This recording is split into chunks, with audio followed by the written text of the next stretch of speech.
Welcome to the Midnight Broadcast. I'm your host, the Storyteller. Join me tonight for another chilling tale resurrected from the past. Tonight's insidious installment, The Hands of Mr. Smith. So turn off all the lights, light some candles, and be prepared to be scared.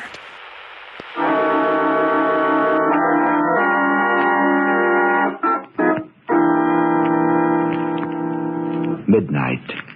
An alleyway, dark and ominously quiet, in the dimly lighted factory district on the outskirts of a big city.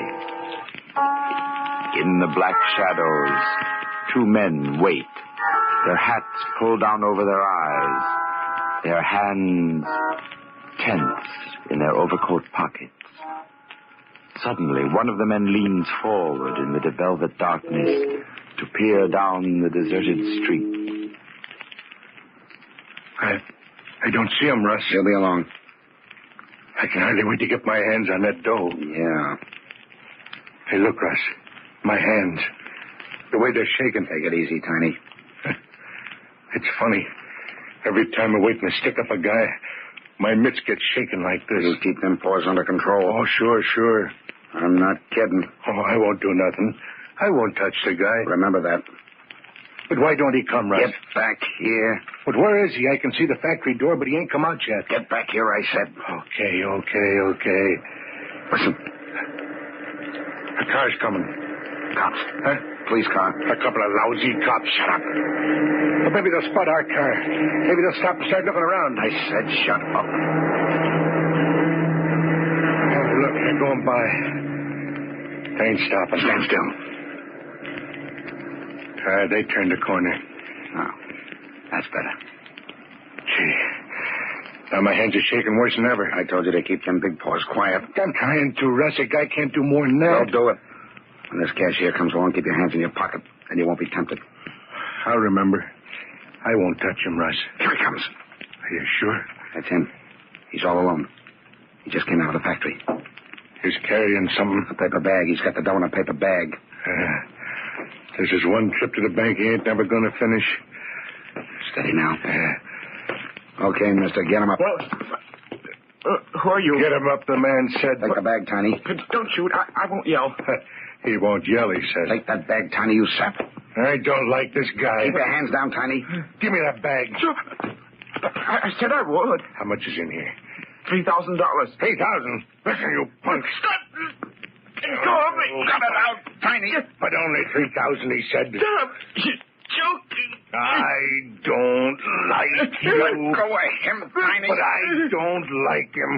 He looks like that guard in the big house. I give you the money. Yeah, and I've given you something. Stop, Tiny. Let go or I'll knock you cold. Yeah, this guy won't stand still. Stop him. Let go.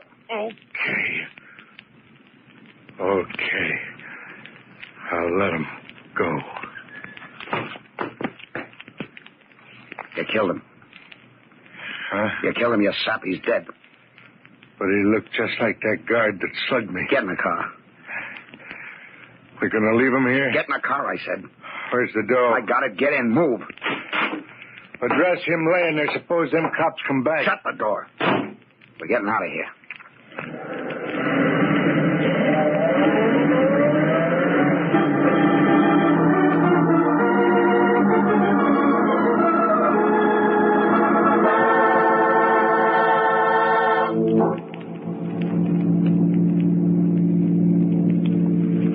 Hey, Russ, where are we going? This ain't the way to the apartment. We're not going to the apartment. Oh, why not? I told Claire I'd bring the money home tonight.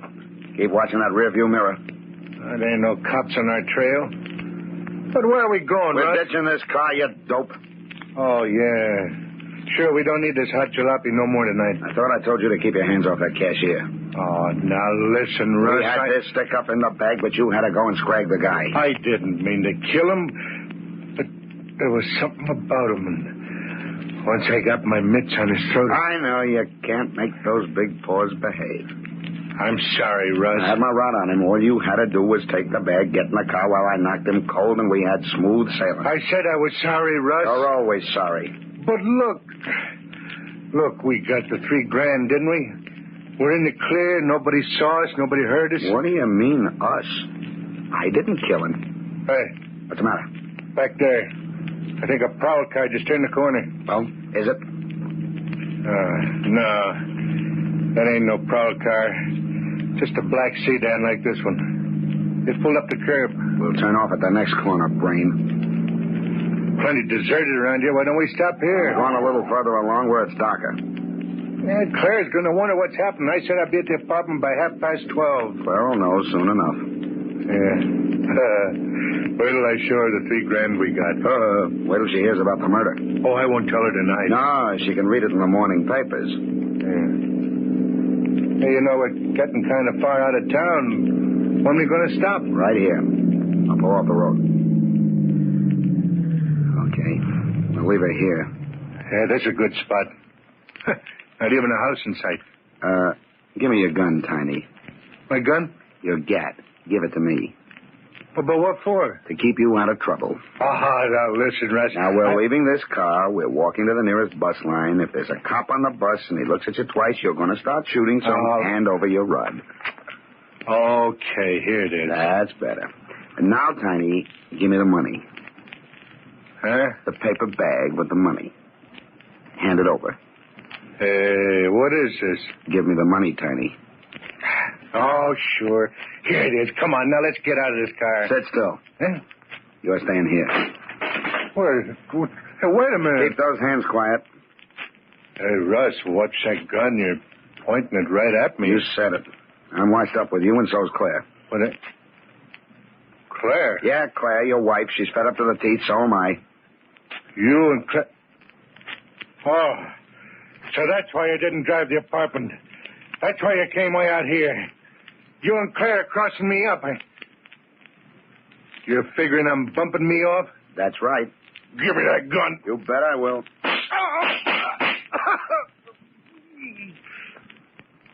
Oh, Russ, I'll get you for this. I'll get Claire and you if I have to dig my way out of my own grave.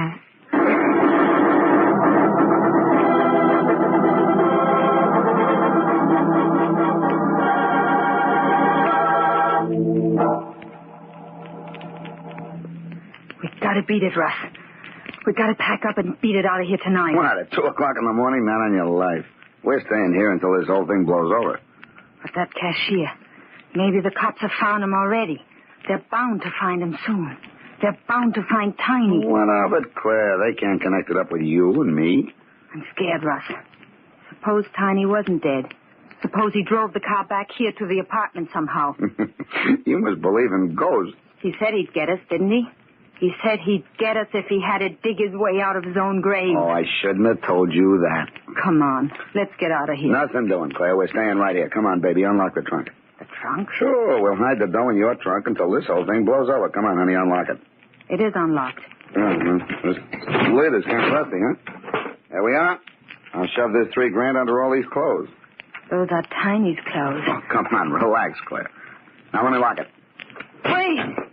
What's the matter? You've locked the trunk. Oh, sure. But Tiny has the only key. He always carries it with him. Well, what about it? We'll get another one. I'll have a new one made tomorrow. What was that? Sounded like glass breaking. It was here in the apartment somewhere. Maybe it wasn't. I'm sure it was.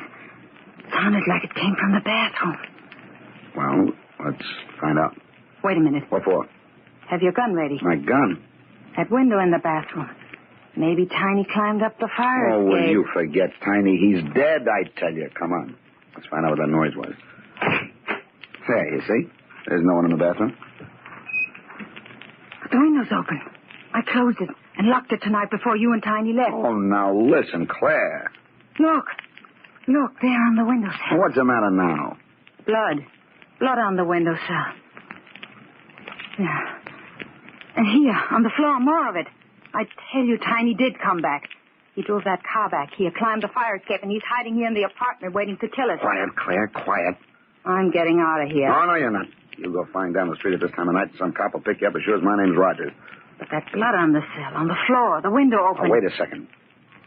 Oh, this stuff on the floor, this isn't blood? Of course it's blood. Oh, Claire, you're wrong. Look. Look. There, under the bathtub. What is it? A bottle. A little bottle of that stuff you paint your nails with. I kept that bottle on the windowsill. All right, okay. So the wind, something blew it off. That's what we heard. This bottle breaking. That's what made those spots in here. Listen. Police car. Sounded like it.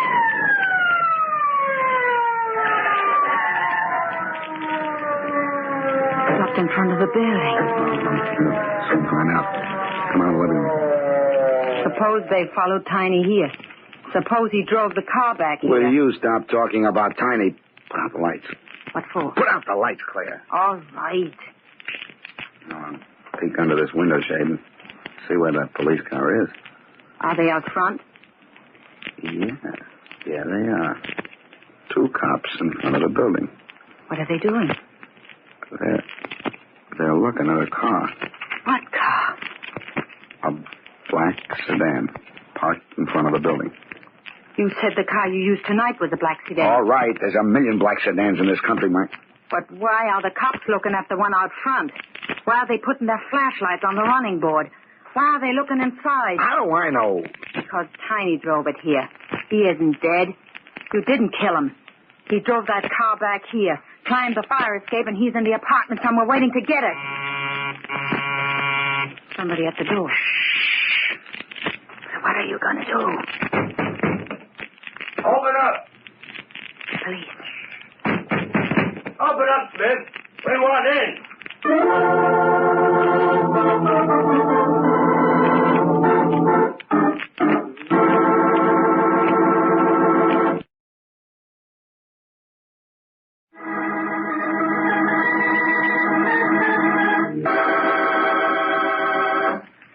Now, back to our story.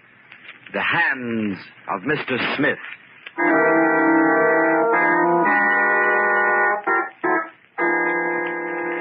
The midnight robbery of a cashier by 2 gunmen, Russ Rogers and Tiny Smith, developed swiftly into murder. Tiny, a powerful man with enormous hands, seized the cashier by the throat and killed him.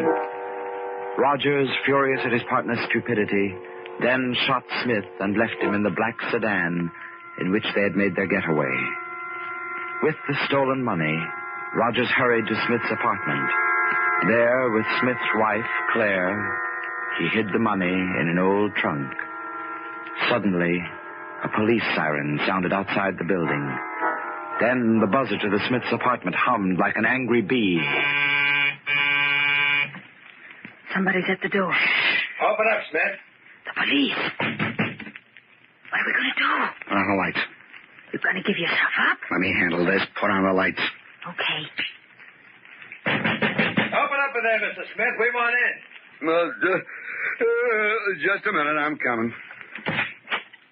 You folks are heavy sleepers. What's the matter, officer? There's a black sedan parked in front of the building with a lot of blood on the running board. Blood? Yeah.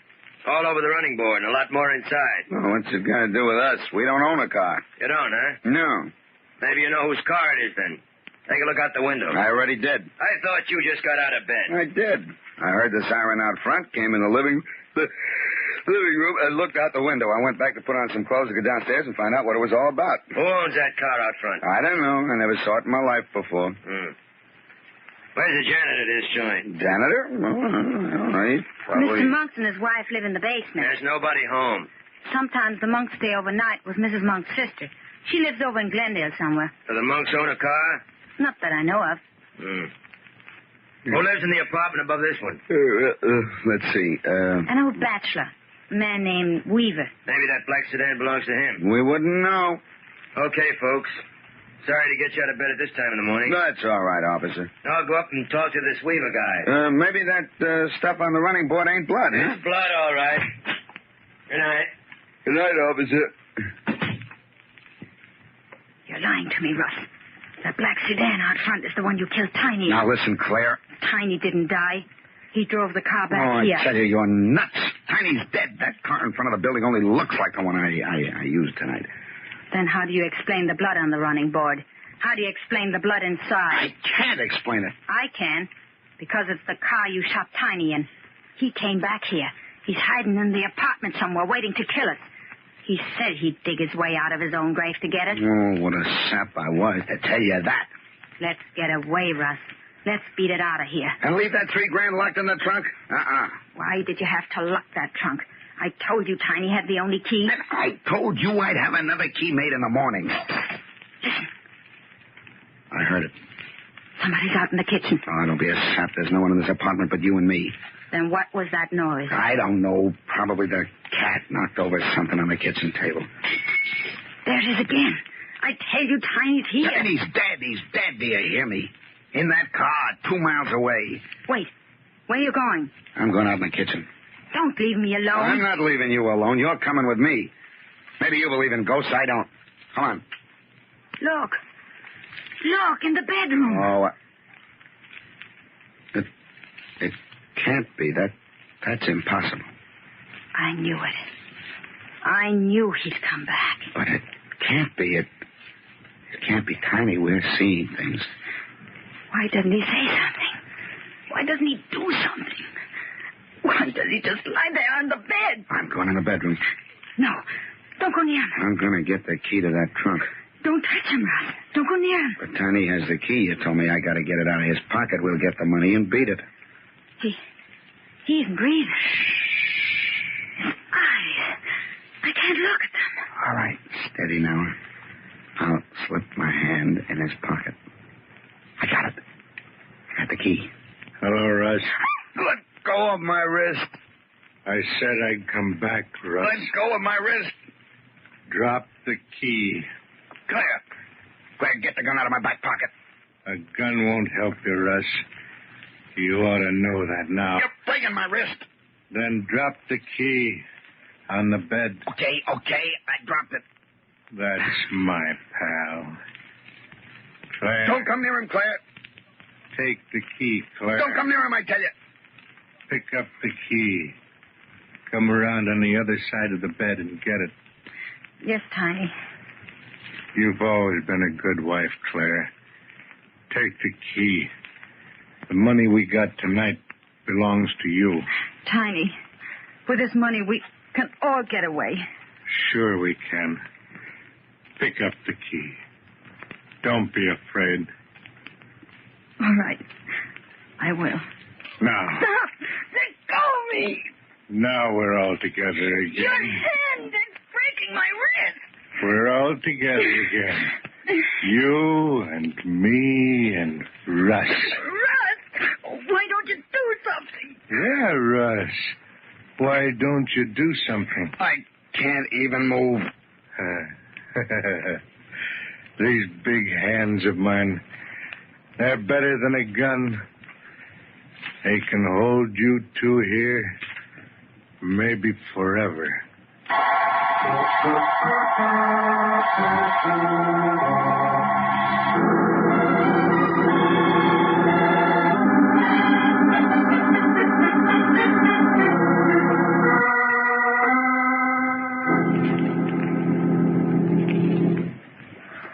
Go on, Monks. Push the buzzer again. Dora, it's only 8 o'clock in the morning. The Smiths don't get up this early. We'll get him up. I'm going to find out about this. I'm going back downstairs and finish my breakfast. You are not. You're the janitor of this building, and you're supposed to know what's going on with the tenants. That don't mean I got to wake them up and ask them foolish questions. I want to know if the man we heard about on the radio is our Mr. Smith. It can't be. How do you know? Go on. Push the buzzer. We've had enough trouble last night over to your sister's house. Why go looking for more? This ain't looking for trouble. If it was him, we got to know sooner or later, and I want to know now. Sure going to be mad. I want to know, that's all. You never can tell with tenants. Who'd think that mild old Mr. Weaver was the kind to go out hunting wild animals? That's different. All right. Stop the buzzer, Monks.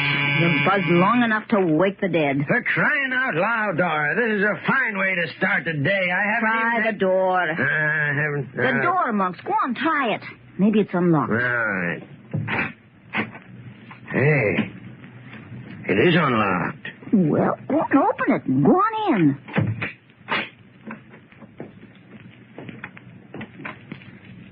Hey. got the lights in the living room all turned on. I knew it. I tell you, there's something wrong with them Smiths. For crying out loud. Do you see what I see, Dora? Money. It's money laying all over the floor. They must have been storing that money in that trunk. Look, it's open. Yeah. Some money inside of it, too. Well, the Smiths never had so much money. As far as we knew. There was always something fishy about them Smiths. And their friend, too, Mr. Rogers. Yeah. Hey, what are we going to do? There's someone in the bedroom. It don't sound like Mr. Smith.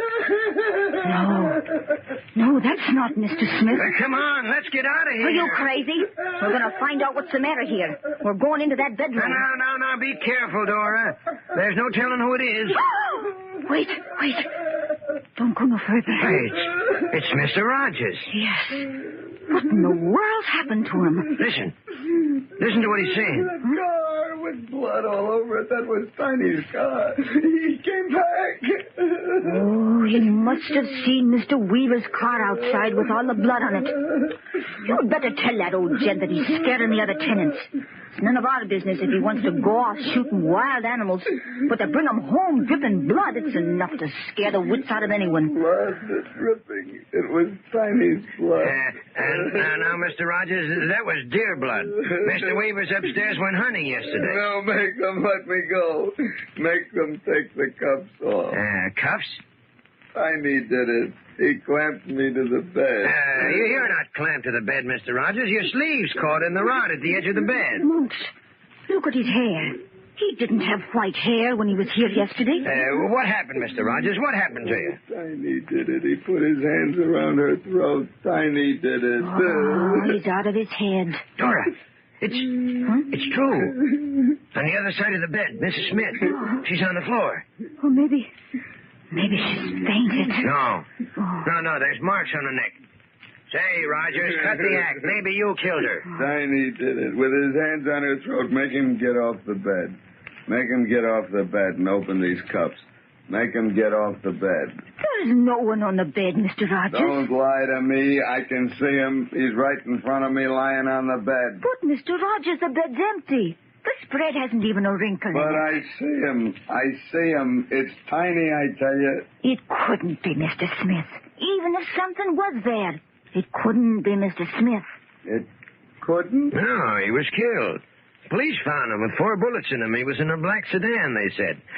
We heard it on the radio this morning. They found him dead about 2 miles from here. Yes, they described him on the radio, too. And we knew it was Mr. Smith. He died about 12:30 last night. Yeah, they said he had big hands, like Mr. Smith. But the funny thing is, he had a key in his hand. A key? Yes, Mr. Rogers, a trunk key. A little trunk key in one of his great big hands.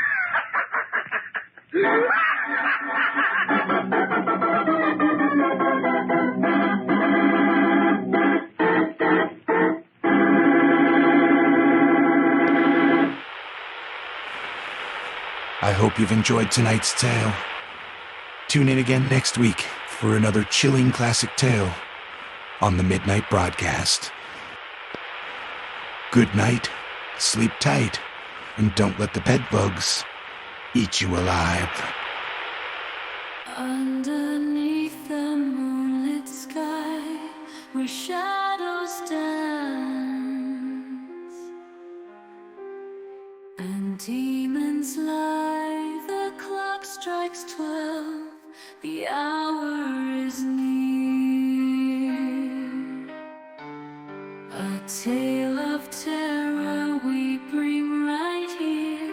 Nightmares arise as the radio crackles into the abyss, where darkness battles with each chilling tale, a shiver in your spine.